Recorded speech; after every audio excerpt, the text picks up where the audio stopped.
రైతును రాజు చేయాలన్న లక్ష్యంతో ముందుకెళ్తున్నామన్నారు సీఎం రేవంత్ రెడ్డి. హైదరాబాద్లోని రవీంద్ర భారతిలో తెలంగాణ ప్రభుత్వ ఆధ్వర్యంలో నిర్వహించిన ఉగాది వేడుకల్లో సీఎం రేవంత్ పాల్గొన్నారు.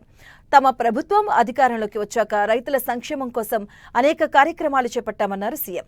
గత ప్రభుత్వంలో తీసుకొచ్చిన ధరణితో రైతులు ఇబ్బందులు పడ్డారని, వారికి తాము పరిష్కారం చూపుతున్నామని సీఎం పేర్కొన్నారు.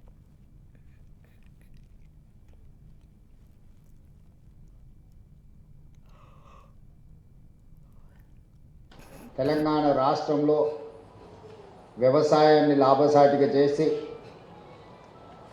రైతును రాజును చేయాలన్న లక్ష్యంతో మా ప్రభుత్వం ప్రధానంగా ముందుకు వెళ్తుంది. మా ప్రభుత్వం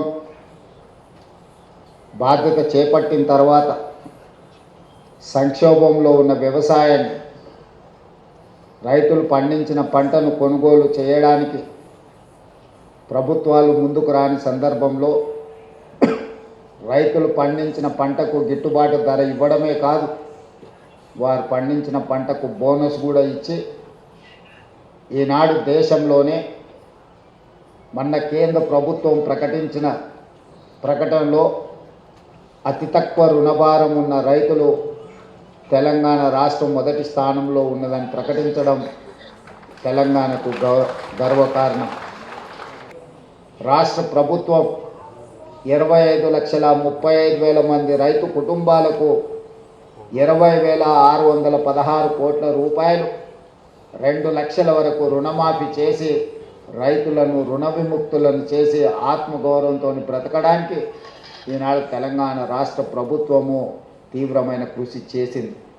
అదేవిధంగా ప్రతి ఎకరాకు ప్రతి సంవత్సరం 12,000 రూపాయలను ఈనాడు రాష్ట్ర ప్రభుత్వం అందిస్తున్నది.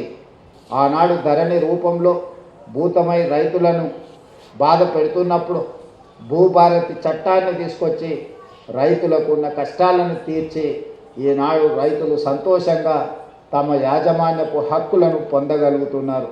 సాదా బైనామాలకు సంబంధించి కూడా వ్యవసాయ భూములకు వాళ్ళు కొనుగోలు చేసిన వాటిని కూడా తొందరలోనే పరిష్కారం చూపించబోతున్నది మా రెవెన్యూ శాఖ అని చెప్పి ఈ సందర్భంగా నేను ఈ తెలంగాణ రాష్ట్ర రైతులందరికీ ఉగాది సందర్భంగా తెలియజేయదలుచుకున్నాను.